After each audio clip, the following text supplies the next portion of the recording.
Hello, magical people of the internet. I am Jen, and welcome to I Never Thought I Would, where we discuss doing things we never thought we would do and the fabulous places that they can lead us.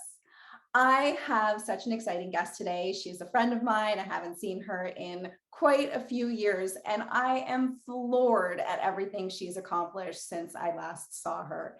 She is a creativity expert, an inspirational speaker, and a best-selling author. Hello, Tania Katan. Well, hello, Jennifer. I think you did the Canadian pronunciation of my name. It's typically, no, I love it. It's even better. I sound more impressive than the American version, which is really a French name. So it's Tania Katan, but Tania Katan does feel like all my Canadian friends. I've spent some time in Toronto. Exactly, Toronto. I'm serious. We don't even call it Toronto. We call it Toronto. You know, it's like with a CH. Toronto. Yeah, love. Tania Katan. Oh, no. Oh, I love it. Tania Katan. So Tania Katan is such a fabulous inspiration. I can't even tell you. So we met in New York about a decade ago. We were both doing our one-woman shows there. And she had a fabulous one-woman show called Saving Tanya's Privates. And that's her choice if she wants to get into talking about that show today. But she is such an inspiration. She has done TED Talks.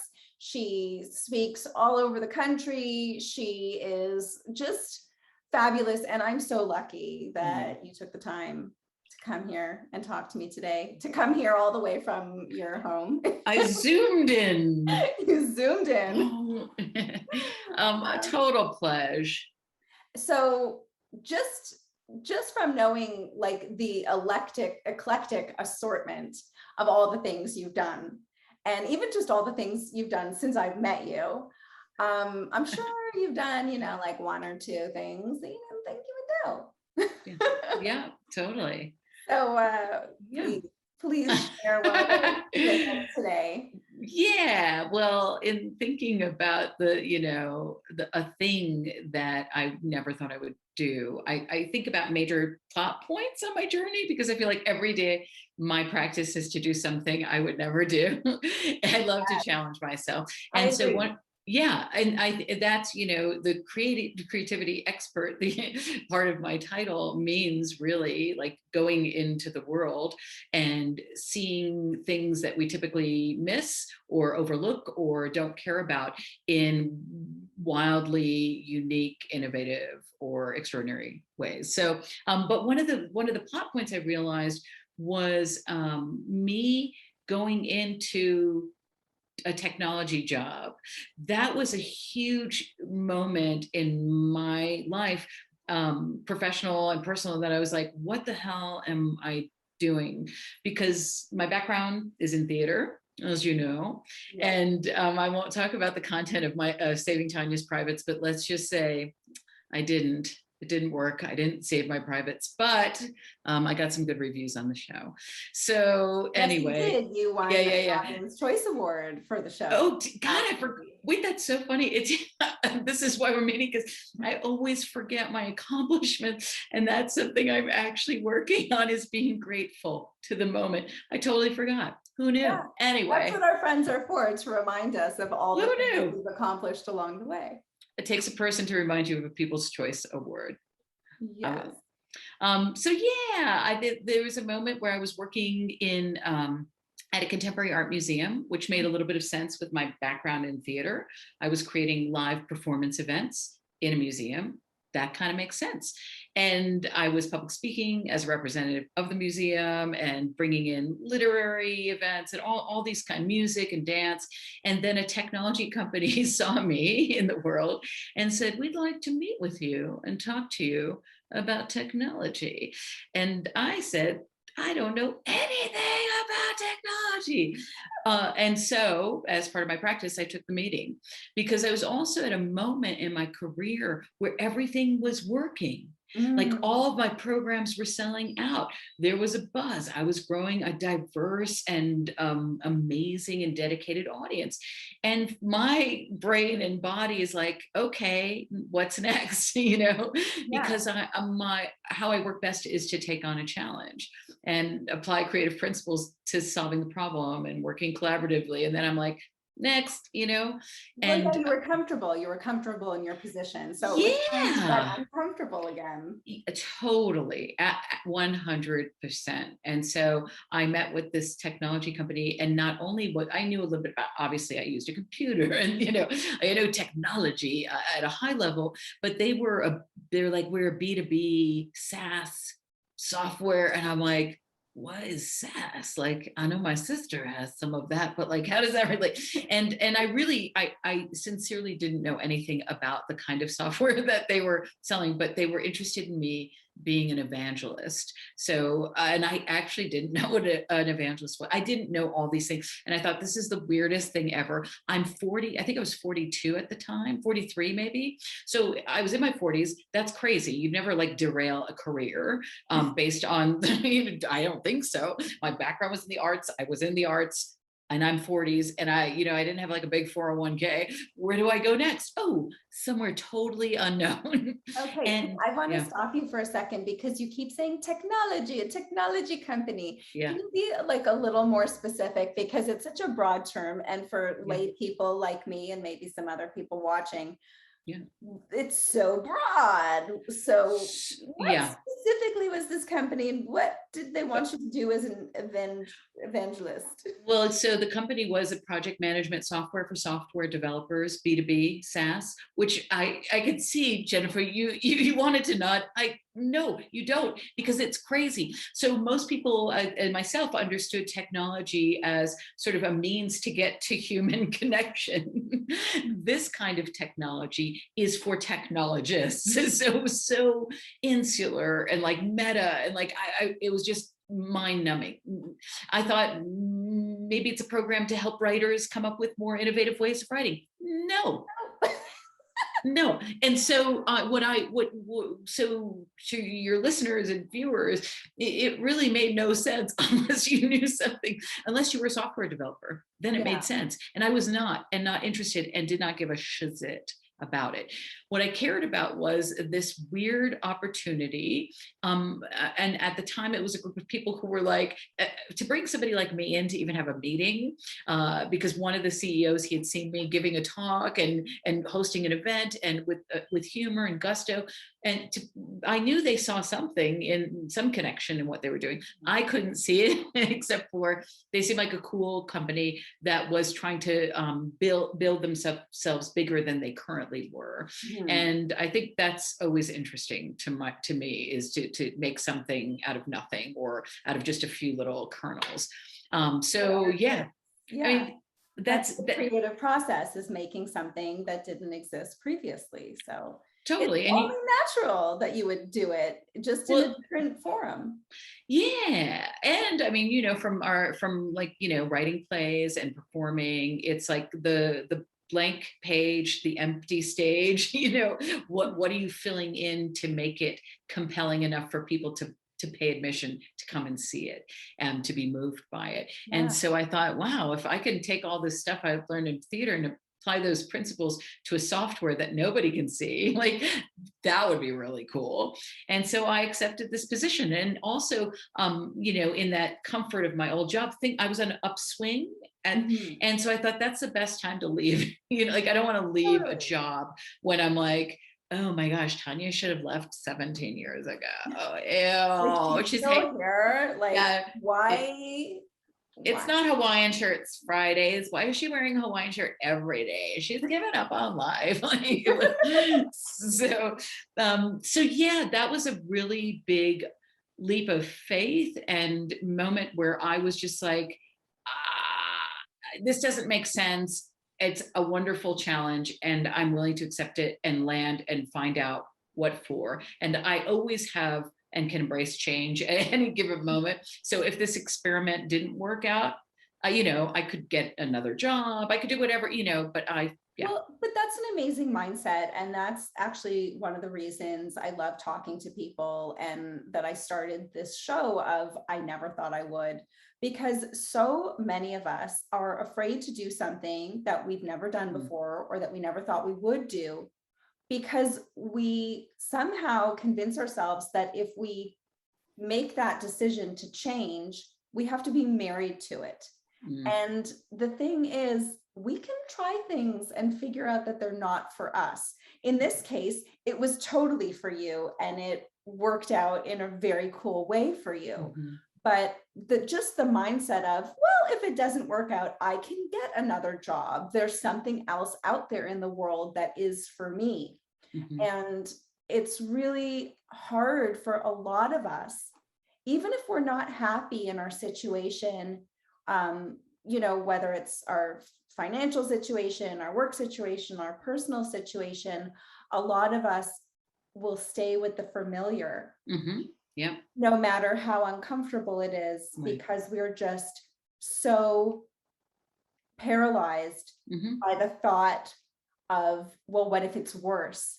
right. And and and it's very rare that we think to ourselves, well, what if it's better if we make Yeah, that change? But yeah. so kudos to you. That's amazing. Well, I mean, it's a combination. You talked about mindset stuff. As somebody who coaches and consults, like CEOs and leaders of arts organizations and things like that. It's like there are limiting beliefs that we were all taught, right? Of Then they're course. taught. So if they're taught, if we learn them, we can unlearn them. It's a question Yeah. of in those moments. I always say when you're having that limiting belief, like, oh my gosh, what if this is worse? To change it to an unlimited possibility, which you just did, is what if this is better? And Yeah. so, it's like, I'm too old to do that. What if I'm not too old to do that? Like finding the positive opposite and retraining, our brain to default to that Yeah. rather than this negative stuff that it's just learned. And then also, growing up, I had like wild parents with no rules. So my problem wasn't about taking risks. Like we moved all the time, we didn't have money, we could have been living in a car, like woo. My problem is more about like stability and groundedness and finding my center rather than leaping. That seems to be the easier proposition growing up, and then even as a young adult. Now I'm kind of in that middle space of like taking stock of being grounded enough to take leaps, but then Yes. also knowing I like touching the ground as well. So having a wild upbringing really contributed to taking risks, because I didn't know if we'd have enough money for rent. Like we like our lives were risky growing up, and so that taking risk as an adult, like what so if this job doesn't work, I'll get a couple of paychecks and then I'll get another one. That didn't seem risky to me.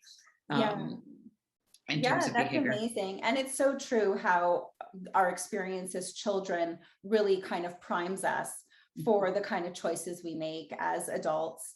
And just kind of having conversations about it, that everything is a choice and we Mhm. make these decisions and we decide to stay married to our beliefs, or we decide to talk ourselves out of a great thing instead of talking ourselves into a great thing. I always say it's so much easier to talk ourselves out of something than to talk ourselves into something.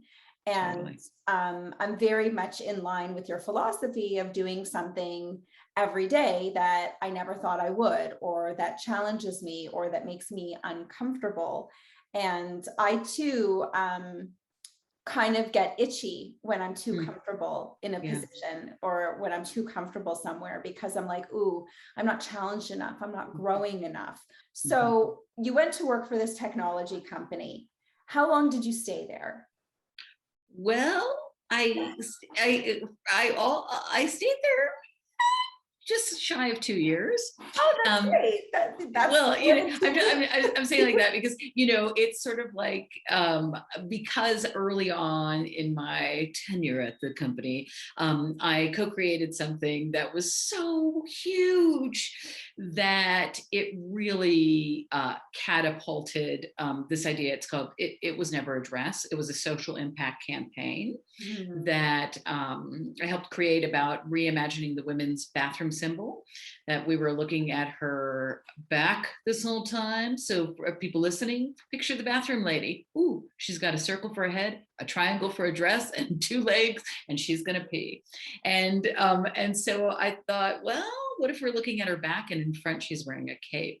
And so in reimagining this emblem of the everyday or of the mundane as something extraordinary and interesting, seeing the everyday as like exciting, we launched this campaign called It Was Never a Dress, and within I 24 saw it. I remember yeah that from social media. oh yeah, it went around the literally like hundreds of millions. I totally remember that campaign. Yes. Yeah. So this is like my first 3 months on the job. So it's like, then I was doing a ton of, I'd always been a public speaker. Then I was speaking on that initiative because it was big under my purview, and I kind of instigated it around the globe. And so, then at some point, what happened within, working for, you asked me about the tech company. I think that had we turned It Was Never a Dress into maybe like a nonprofit organization arm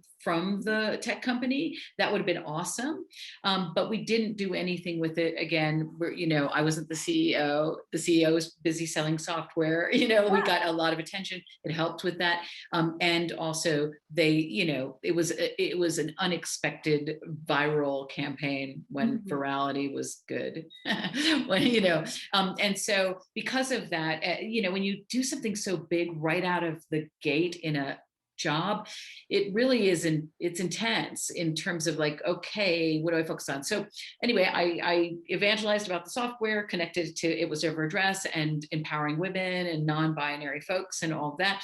And then it kind of ran its course, and I sort of ran my course with that particular company because I realized, whoa, I want to be even more expansive with my thinking, ideas and thinking from other people that I was that I was having conversations with. I don't want to just be focused on a B2B SaaS software. Yeah, so of course. So then there was a natural. So is that what launched this speaking career in terms of because I know you've always been a performer and a speaker, and you've curated a lot of events when you were working at the museum. So is this what kind of launched your speaking career on a bigger scale? And is this how you got to do TED Talks? And then is the talks what parlayed you into the coaching? Were you coaching before? Actually, before the tech company, I gave my first TED Talk.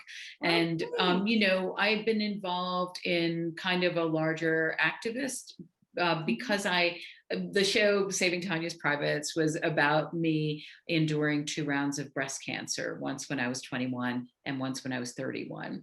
And as a result of that, as a result of being a writer like Jennifer, like my foundation is writing, when I was 21, I wrote a play about it that kind of went around the country. And then when I was 31, I'm like, I got cancer again. I can't write another play. And so I wrote a memoir. And because of those things and some activist work I was doing around breast cancer awareness and health equity, I was known in many communities. And so I was invited to give a TEDx talk years ago around that kind of stuff. And so the speaking from there was around breast cancer more. I had a speaking agent. So my career started years ago. And what the beauty of public speaking is that if you are growing and learning, if you continue to take all the skills and knowledge and then just add to that, there are more expansive audiences for the work that you do. And so my speaking career had already started. So then these plot points, working at the museum, I gathered more information. Then working at this tech company, even more information. And so then the difference with the tech companies, it launched my speaking more in technology than I had previously. My audiences before were more specifically arts and cultural organizations. I did something at the Royal Ontario Museum, a big talk there years ago. And so so it just tapped into another industry. So it broadened my sort of portfolio of audiences, which was wonderful. And then when I left the tech company, I pretty exclusively, because it was a convergence of me bringing storytelling, writing, performing, public speaking, were all these things. And it allowed a space for me to perform and get paid money, and also add value to audiences that weren't expecting fun and playfulness and creativity, because they're engineers from Uber and they're like, well, whatever you bring us, I guess that's fine. And I loved being this unexpected plug-in to the work that they were already doing, to add a layer that they didn't know they were missing and now they can't live without. And I feel like that's actually like the foundation for Creative Trespassing, the book, but all the work that I do around creative trespassing. It's this, like, bringing the outsiders in and saying, whoa, this is pretty cool. And then looking around going, actually, some of us are here too. We just didn't have permission to raise our hand and say, I've got these weird and wonderful skills and I want to share them with my company or organization, whatever. Yeah. So this is perfect because it brings us to your book, Creative Trespassing: How to Bring the Spark and Joy Back into Your Work and Life. Subtitle and all. Oh my goodness, Jennifer, this is legit. You're the first person to say the subtitle. Those other podcasters. I'm kidding. Well, because it's important. Creative Trespassing is such a fascinating title. Without the subtitle, people can assume that it's only for creatives or people who work in the creative space. And creativity crosses all boundaries. It crosses every border, and it's what connects us all. I love the title, but the subtitle really kind of makes everybody realize, like, oh, that could be for me. Yeah. So I am going to let you take it from here. And how did this book come about? Why did you write it? And tell us a little bit about, what people will get out of it when they pick up their copy. Yeah. Everyone has to go get it. Creative Trespassing. Yeah. So I think the minute I entered the workforce in like bagging groceries, I had a consciousness, an awareness that I didn't fit in the best possible ways, because again, we're taught since we were little to like follow the rules and don't be too loud or don't be too silent or whatever. And I didn't, again, came from like these wild like hippie parents who were like, ah. And as a result of not knowing how or why to follow the rules, I just didn't. And my superpower is humor. And I use humor for good. And by good, I mean as a connective tissue to have difficult conversations, to invite people in to situations, causes, and ideas that might be uncomfortable, might be challenging, in a way that everybody feels seen, heard, and celebrated. So that's like what I do. And so from the time I was bagging groceries, I'm like, yes, we can all just bag groceries, or we could do a contest to see like who will make that grumpy guy smile. Okay. And the winner gets that bag of peanuts that fell on the ground that we taped up, that's in the back, of the warehouse later, or whatever. So I started just naturally infusing a sense of playfulness into all these weird jobs that I had as like, a teenager kind of growing up. And then I had a real awareness of like this thing, because I noticed that other people were charmed by it, were inspired, started to see that they could do the same jobs, meet the metrics, or prove the ROIs, whatever the kids are using. They could qualify and quantify their jobs in 17 different ways. We got to choose how. And it was really working at the museum several years ago now that I started to go, oh, this is like a thing like this. I don't know what the thing is, but it's a book, and it's about bringing stuff in, because I had a lot of pushback in my position, because I made a video series exposing the work culture in our contemporary art museum, like poking fun at it, but also celebrating it, and then making fun of like rules and hierarchy and all this stuff, because I thought that if people could see that museums aren't as like austere, elitist, and like off-putting as a lot of people think they are, right? Like if you're not educated and you don't know anything, somebody's going to shame you in a museum, and growing up in poverty, I was always scared of these like, elitist, quote unquote, elitist institutions, because I didn't know the rules. And so I thought if we showed them we're just as weird, wonderful, and wacky as any other work culture, then maybe people would see that they were invited in. Maybe they could be seen in the work that we were doing. And so people did. They started to see this series online, and they're like, "This is so weird and wonderful," and then they came into the museum.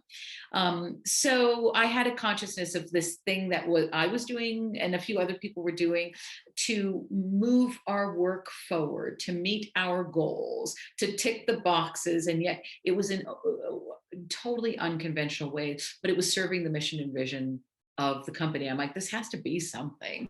And so I did. I have, books and books since probably 2012 of creative trespassing, before it was creative trespassing. Mm-hmm. And in fact, by the time I took the job at the tech company, anybody who's a technologist listening to this, you have to sign like all these things before you take a job at the technology, saying that basically like, everything you make here is ours. And if you've made anything before coming there, write it down now, because then that's yours. And so I wrote down the book idea for creative trespassing. And they're like, no, we mean like software. Like, we don't give a shit about your book. And, but I'm like, no, I give a shit. And thank God I wrote it down, because I just, I wouldn't want anyway, so that's sort of the incubation. And then I started thinking, what is this thing? And I start with language. It's like, what am I doing? It's creative, it's artistic, etc. So I made a list of all the words that I'm bringing more creativity, blah, blah. And I'm like, how am I bringing it in? I'm bringing it, I'm transporting it, I'm flying it. And then I'm like, but really I'm sneaking that sucker in. Like, nobody asked me to like formally impose all these creative methodologies to doing our work. Nobody said, please do that. And so I'm like, that's trespassing. And then I put the words together. I'm like, that is so astounding, because it says exactly what not just I'm doing, but a lot of people I've met. I'll come off a stage and people will come up, like rush me like some nerdy rock star, and they'll be like, oh my gosh, I've been working at this tech company for 10 years and nobody knows that I'm an opera singer, like on the side. We're like, I brew beer, and it's such a creative process, but like, I can't tell anybody I do that. And they realize that through the work that I've been doing and the people that I highlight in my book, that people do this and it actually adds value to the work that we're doing. And then you can't just add value to your work, it adds value to your body, to your being. And then you're like walking around with like a lot of energy. People are like, what's up with you? Are you high? And you're like, no, I'm creative trespassing. It's like being high, but you can't get arrested. So, so that's sort of like the inception concept of creative trespassing. So what people will get is they'll get basically like a shot in the arm. Those moments when, a shot in the arm of like, okay, I'm in a cubicle, or now in my home office, which has become my brain, which has become my world. It's like so myopic, and it's become a frame, like a teeny tiny frame to be watched through. And I don't know how or why to engage in play or creativity. And so this book gives exercises and tools for disrupting that, like that stuckness, and then also a lot of mindset stuff to help sustain, a new way of walking through the world with more joy. Oh, this is amazing. Yeah. I am so excited that you shared all of this with us, because you can be in the creative process while you're going on a hike.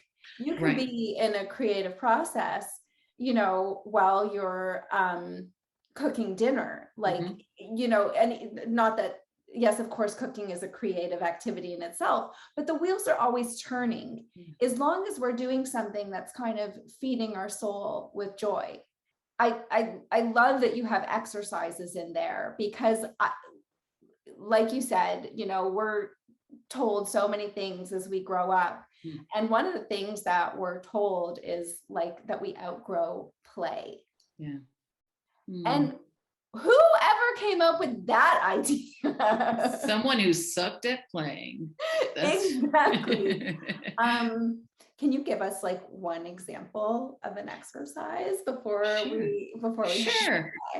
Sure. And in fact, I just want to dovetail on walking and like as you're talking about, like you can be hiking and being creative. There's actually a study that I learned about from the Museum of Walking. And it's true, there's one. Where's the I'll give you Museum of Walking? Wait. Exactly. You'll have to look it up. I'll give you a link. And so they have it posted. I think it's from Stanford, and it's about how walking, just the act of walking when you are stuck, when you are in or some sort of block, creative block, increases your creativity by 60%. So I'll give you a link so you can kind of follow that. And that's true. And also I believe that it's a practice. If you're not practicing it, just like any other, like us performing, there's muscle memory. And the more you practice creativity, whether that's physically writing pen on paper, or it's a process of going for a jog and incubating ideas, the more your body will show up without your brain doubting that you can do it. Your body will be like, you can be creative. You are. That's what we've been showing up every day to do. So it does require sort of stretching muscles.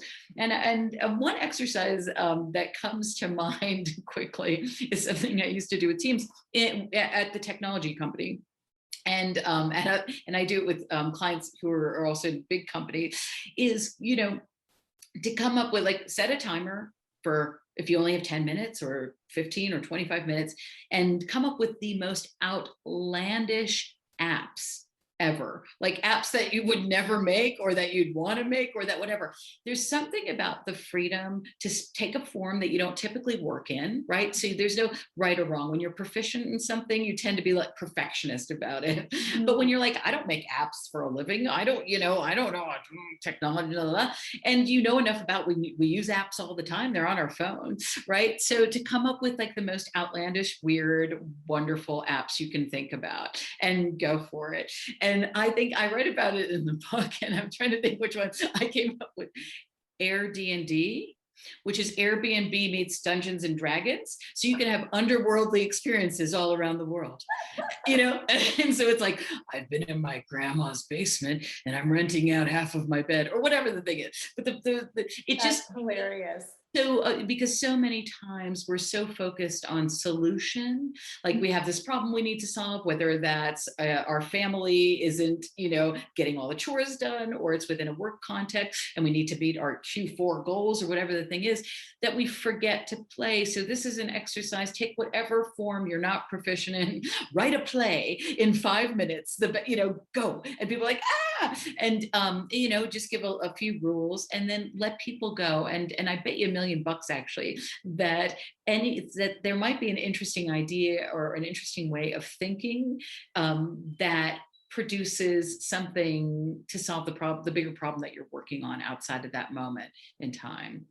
That's so brilliant, because I love how you said, like, pick something that you don't do, because when it is something that we do, we're very precious about it. And when it's something like so beyond our realm of, aptitude, mm-hmm. we're okay with failing, and giving ourselves the permission to fail is such a big component to taking those creative risks. And I write about this in the book too, which is do shitty work, and because the thing is you don't have to turn it in. And most people, Jennifer, aren't going into a space where they have to perform their work. And in fact, they can wait to turn in some work that they have to do, but do the shitty work first. You're a writer, right? I'm a writer. I can't tell you how many drafts of my one-woman show. I mean, I could if I sat down, and then my book, how many drafts of each chapter, because if we're doing our jobs right, I always say that the first draft is literally like vomit. Yes. The second, totally. Just to get it out. Right. And then you have to sift through it and be like, that's right. You're like peanut. Yeah. like what is worth I know To- there's something here, but I'm totally. not sure what. Totally. And you know what, the best, and I actually, I write a weekly newsletter because I said I would, and I do, and I've done it for years now. Like, yeah. And I will sit down and think, oh, I'm going to write about this, and then I'm like, oh shit, I'm going to have to write 5 other things to find the thing that I'm going to write about, and then I find something totally unexpected. So also allowing ourselves the time and space to let that creativity pull us in whatever direction it needs to, will allow us to find something unique and totally unexpected that's even better than what we thought was perfect, that we wanted to Yes. perform in the beginning. So yeah, totally. Oh my God, this has been such a pleasure. I am so grateful that you took the time to chat with me today. This, you are just such an inspiration. And like I said at the beginning, I'm so floored at everything that you've done. And I can't wait to see what you do next. And please tell everybody out there in the interweb where they can find you, where they can find your book. And do you have any speaking engagements coming up or anything like that? The most of the speaking engagements I've been doing are in-house, like at companies like Expedia and Etsy and things like that. So mostly interior. But if there's an external one where humans who aren't embedded in a large corporation can come, I will let you know. But if you go to taniakatan.com, TaniaKatan.com, you could find everything from online coaching courses. What? To my book, but you can buy my book anywhere. And if you want me, if you like my voice, what? I will read you to sleep so you can get the audible version of Creative Trespassing, which was really fun to do as a performer. It was so much fun to do the audiobook. I loved it. Excellent. And of course, we will have all the links below to make it easy for everybody out there to find you and your fabulous book and your online coaching courses. Boom. Yeah. Um, thank you so much for chatting with me today. This has been awesome. Oh, And yeah. thank you all out there in the interweb for tuning in. I would like to challenge you to do something you never thought you would do. Let us know what it is in the comments and where it leads you. And don't forget to like and subscribe. Have a beautiful day.